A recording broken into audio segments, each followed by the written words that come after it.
Hello students, theory for exercise 4.6 solution of system of linear equation using inverse of a matrix। तो हमें linear equation को solve करना है using inverse of a matrix। linear equation मतलब क्या होता है, जो भी variables होते हैं उसकी पावर क्या होती है 1, वो होते हैं linear equation। तो ये चैप्टर में जो linear equation है वो दो तरह से आएंगे, मतलब क्वेश्चन में आपको दो वेरिएबल भी दे सकते हैं, 2 वेरिएबल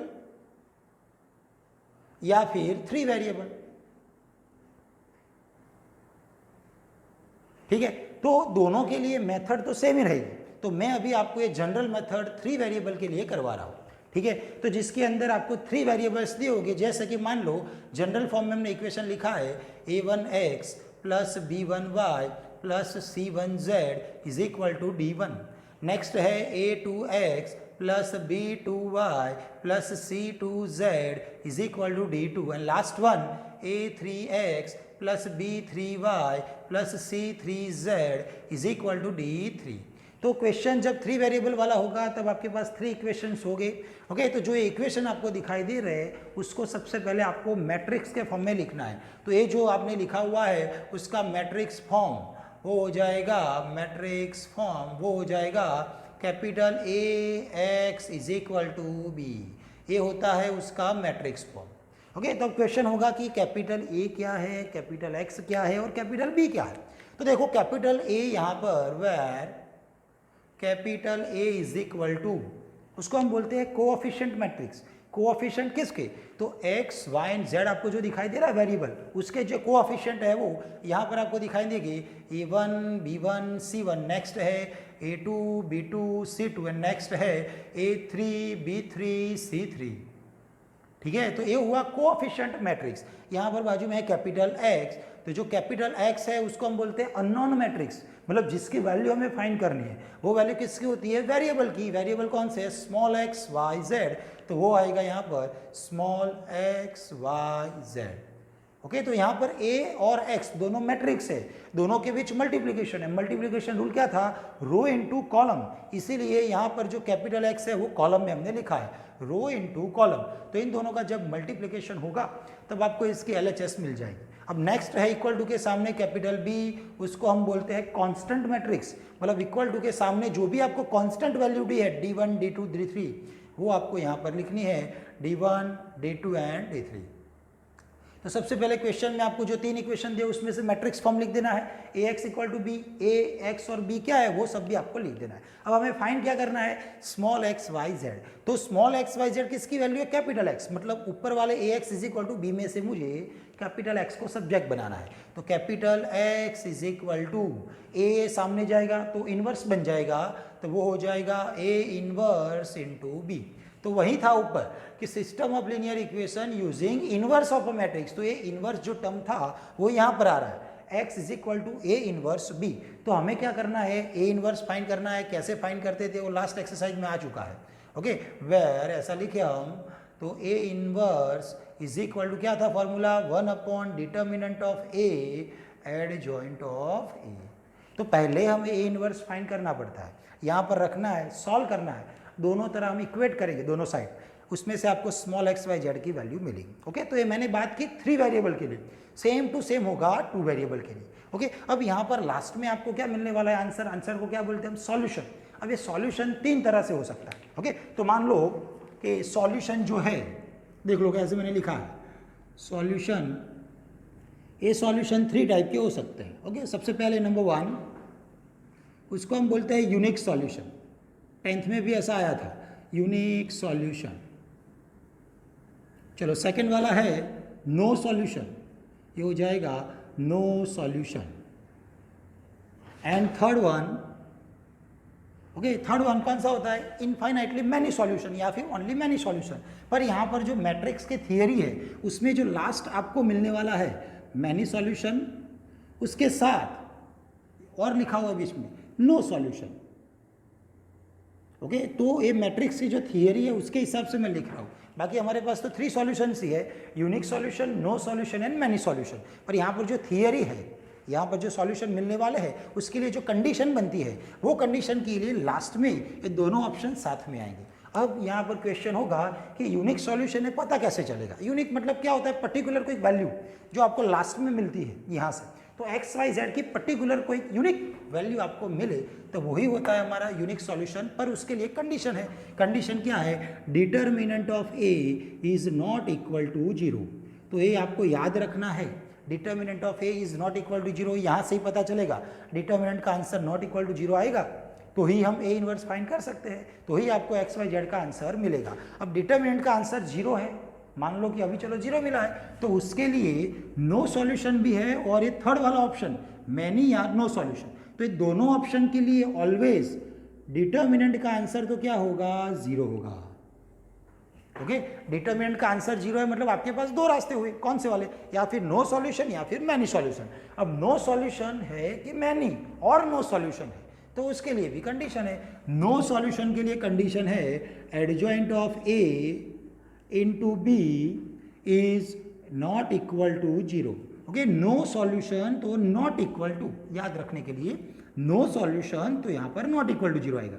तो एक कंडीशन होगी तब इक्वेशन में से आपको जो आंसर मिलेगा, मतलब मिलेगा ही नहीं, क्यों? क्योंकि वो नो सॉल्यूशन, मतलब कुछ आंसर ही नहीं मिलेगा। और यहाँ पर कंडीशन है adjoint of A into B is equal to क्या हो जाएगा? 0। मतलब कंडीशन ऐसी है कि एडजॉइंट ये फाइंड करे, उसके साथ भी मल्टीप्लिकेशन में ले और आंसर में आपको 0 मैट्रिक्स मिले, तो नो सॉल्यूशन भी हो सकता है या फिर मैनी सॉल्यूशन भी हो सकता है। ठीक है, नॉट इक्वल टू 0 है तो कंपलसरी वो नो सॉल्यूशन ही है, पर इज इक्वल टू 0 आया है तो वो मैनी सॉल्यूशन भी हो सकता है या फिर नो सॉल्यूशन भी हो सकता है। अब टेक्स्ट बुक में जो क्वेश्चंस हैं हमारे, वो ये दो टाइप के क्वेश्चंस हैं, या फिर आपको यूनिक सॉल्यूशन मिलेगा या फिर आपको नो सॉल्यूशन मिलेगा। अब ध्यान से देखना, एक और चीज़ है। ओके, यहाँ पर जो पूरी एक सिस्टम बनी, ये लीनियर इक्वेशन से जो सिस्टम बनती है उसको हम बोलते हैं लीनियर सिस्टम। ओके, तो ये हुई लीनियर सिस्टम। तो ये लीनियर सिस्टम का आंसर जो भी आपको मिला, यूनिक हो सकता है, नो हो सकता है या मैनी सॉल्यूशन हो सकता है, उसके हिसाब से पूरी सिस्टम कंसिस्टेंट होती है या इनकंसिस्टेंट होती है। अब कंसिस्टेंट क्या है और इनकंसिस्टेंट क्या है, उसके बारे में मैं आपको बता रहा हूँ। सबसे पहले ये देख लो, यूनिक सॉल्यूशन है, determinant of A not equal to 0 है, मतलब कंपलसरी वो कंसिस्टेंट सिस्टम है। ओके, अब कंसिस्टेंट का मतलब मैं आपको अभी बता रहा हूँ। Adjoint of A into B not equal to 0 मतलब नो सॉल्यूशन है, तो उसके लिए सिस्टम हो जाएगा इनकंसिस्टेंट सिस्टम। ठीक है, यहां पर adjoint of A into B equal to 0 मिल रहा है, मतलब उसके दो ऑप्शन है, वो तो मैनी सॉल्यूशन भी हो सकता है या फिर नो सॉल्यूशन भी हो सकता है। अब मैनी सॉल्यूशन है, ओके, अभी मैंने पहले मैनी सॉल्यूशन लिखा था, जो मैनी सॉल्यूशन है तो उसको कंसिस्टेंट बोलते हैं। Okay, consistent system. पर आपको चलो मैनी नहीं, नो सॉल्यूशन मिला है, नो सॉल्यूशन मतलब क्या हो जाएगा? Inconsistent system. तो इनकंसिस्टेंट सिस्टम। ओके, तो जो टेक्स्ट बुक में क्वेश्चन है वो दो तरह से है, ये वाली थियरी के हिसाब से वो कोई क्वेश्चन है नहीं टेक्स्ट बुक में। ओके, अब कंसिस्टेंट क्या है और इनकंसिस्टेंट क्या है उसके बारे में बात करें। कंसिस्टेंट सिस्टम मतलब ये जो हमने कंसिस्टेंट लिखा है उसका मतलब होता है, okay, solution is not a null set. मतलब क्या हुआ? आपको सॉल्यूशन नल सेट नहीं है, मतलब आपको कुछ ना कुछ तो आंसर मिलेगा। ओके, नल सेट नहीं है मतलब कुछ ना कुछ तो आपको आंसर मिल रहा है। और इनकंसिस्टेंट सिस्टम का मतलब होता है आपके पास आंसर मिला ही नहीं है, नो सॉल्यूशन। मतलब क्या हुआ? सॉल्यूशन सेट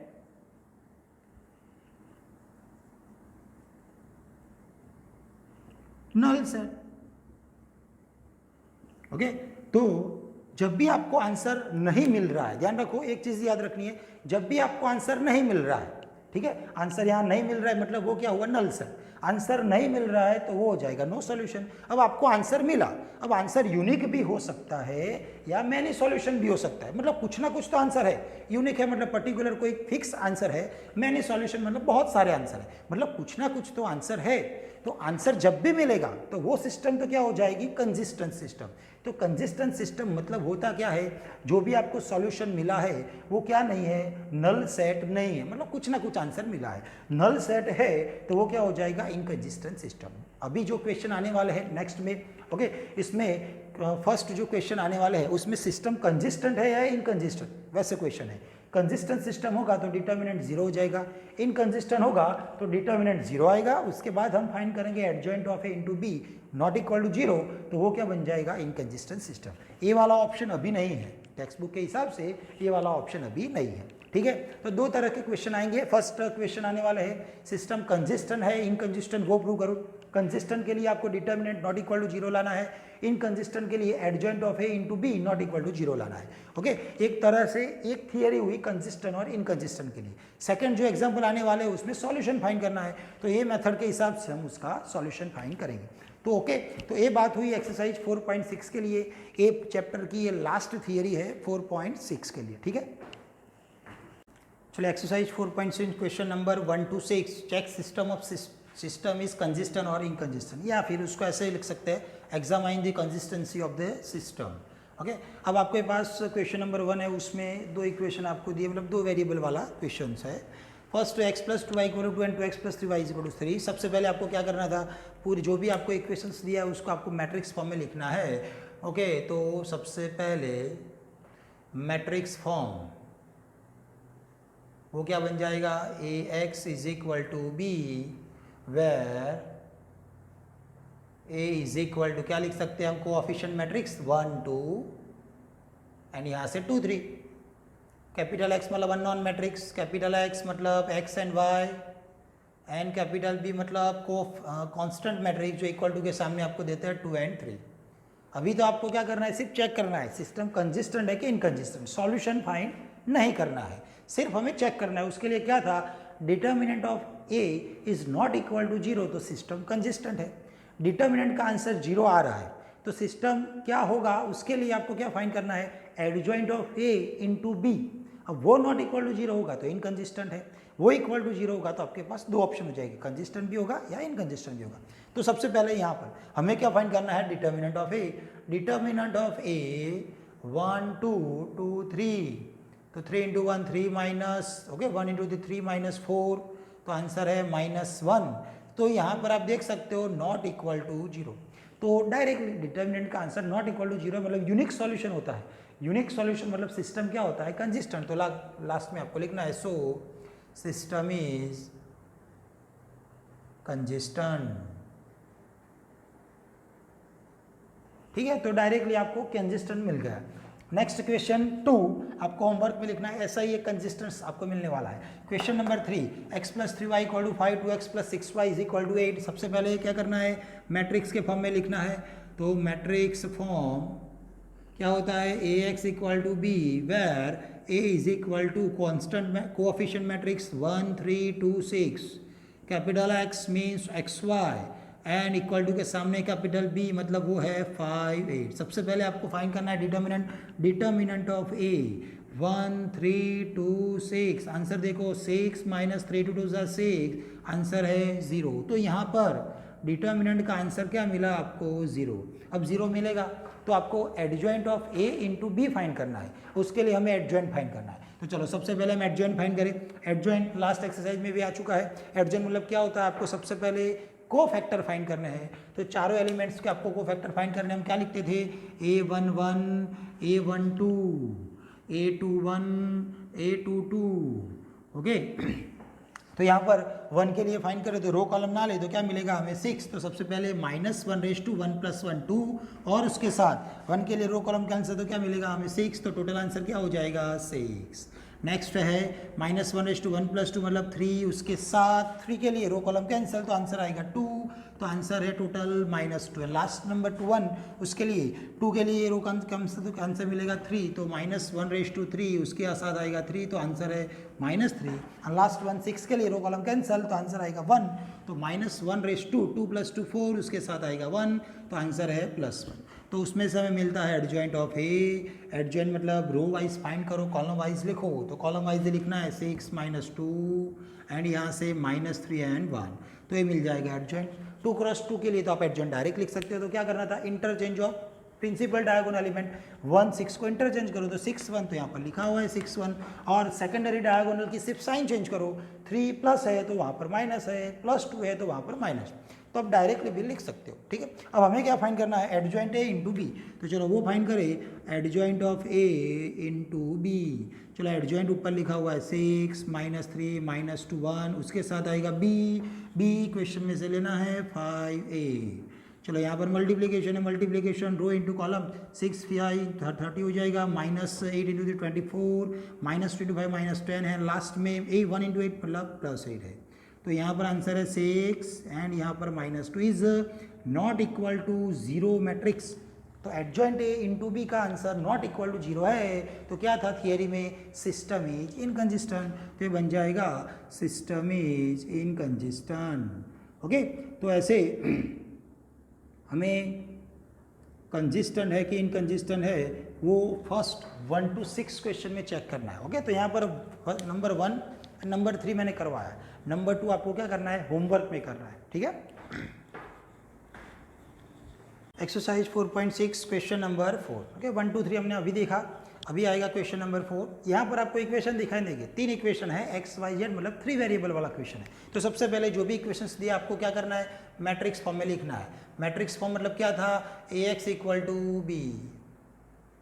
ओके, तो A X equal to B में ये क्या होता है, तो कोऑफिशिएंट मैट्रिक्स। तो यहाँ जो एक्स वाई जेड है उसके कोऑफिशिएंट पहले देखोगे तो 1 2 a, तो 1 2 small a, 1 3 small a and 1 2 यहाँ पर 2a है, तो ये वाला हो जाएगा 2a।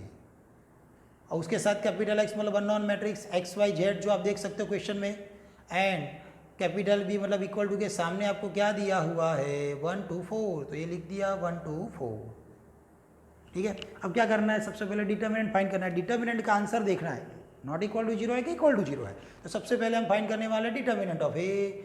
चलो तो 1 2a 1 3a 1 2 2a। चलो इसको हम डायरेक्टली सॉल्व कर ले, यूजिंग फर्स्ट रो हम सॉल्व करने वाले हैं। 1 के लिए रो कॉलम कैंसल, तो क्या आएगा 3 into 2 6a minus a into 2 मतलब 2a, ठीक है। नेक्स्ट वैल्यू ऑलवेज नेगेटिव, तो -1 आएगा, उसके साथ रो कॉलम कैंसल, 2 इंटू 2 4a और minus a into 2 2a and last number है +1 और उसके साथ रो कॉलम कैंसल, तो 2 into 2a minus 3a, 2a minus 3a। चलो यहाँ पर 6a माइनस 2a मतलब कितना हो जाएगा 4a, 4a माइनस 2a मतलब +2a और नेगेटिव है आगे तो -2a and last one 2a minus 3 मतलब -a। तो आप देख सकते हो 4a माइनस 3 मतलब कितना आंसर है, a is not equal to 0। तो आंसर 0 नहीं है मतलब सिस्टम क्या हो जाएगा, कंसिस्टेंट। इक्वल टू 0 है तो वो एडजॉइंट इंटू बी फाइंड करना पड़ता है, पर यहाँ पर नॉट इक्वल टू 0 आया है तो हम लिख सकते कि here determinant of a is not equal to 0, so system is consistent, system is consistent,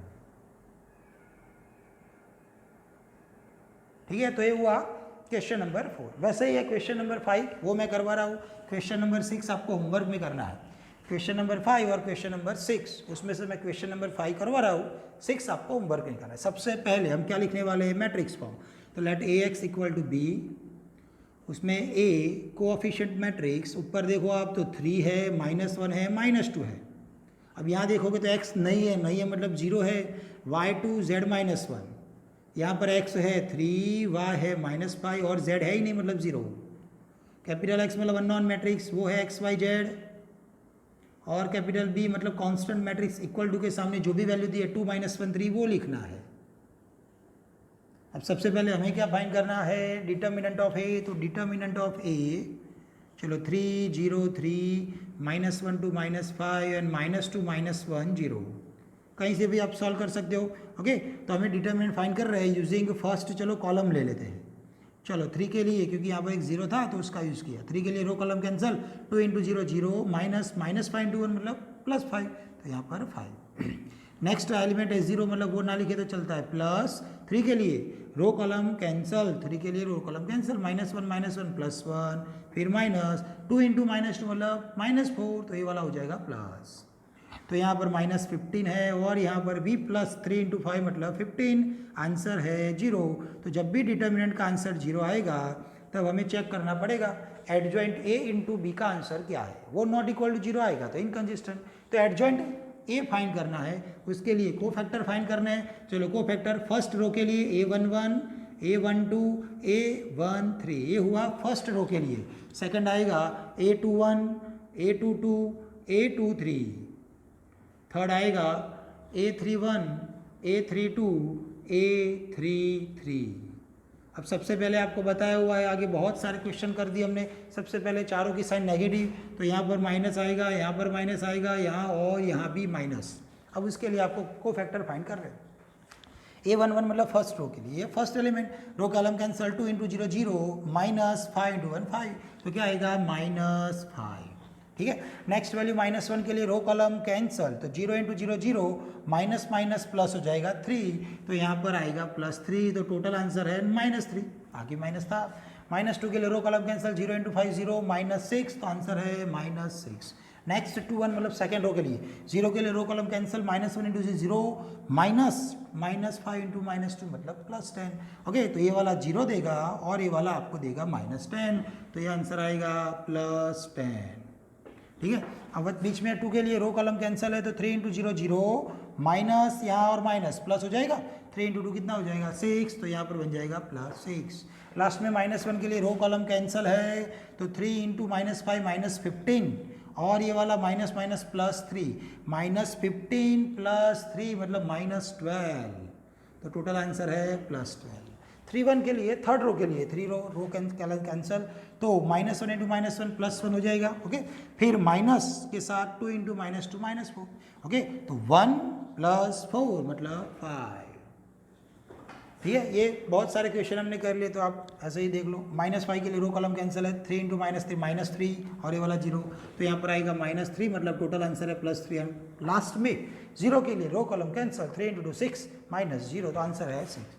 तो यहाँ से आपको मिल जाएगा एडजॉइंट। ओके, तो हम एडजॉइंट डायरेक्टली यहाँ पर लिख देंगे, adjoint of A into B। Adjoint मतलब रो वाइज को फैक्टर फाइंड किए हुए हैं, कॉलम वाइज ही लिखना है, तो -5 -3 -6 10 6 12 5 3 6, और उसके साथ कैपिटल B 2 -1 3। चलो अब हमें क्या करना है, मल्टीप्लीकेशन, रो इंटू कॉलम, तो चलो -5 इंटू 2 -10 है, 10 इंटू -1 मतलब -10 है, और लास्ट में 5 3 15 है। यहाँ पर -3 2 6 है, 6 में -6 है, और लास्ट में +9 है। -6 इंटू 12 -12 एंड लास्ट में 18। अब देखो आंसर क्या मिल रहा है हमें, ये -10 -20 +5 मतलब -5, minus minus plus -12 + 9 -3 and last में 24 + 18 है, तो -24 + 18 मतलब -6। तो ये जो आंसर मिला है not equal to 0 matrix. Okay, तो यहाँ पर जो एडजॉइंट ए और बी हमने फाइंड किया, adjoint of A into B is not equal to 0। अब नॉट इक्वल टू 0 आया था, तो क्या थी कंडीशन उसके लिए, system is, so system is inconsistent, system is inconsistent.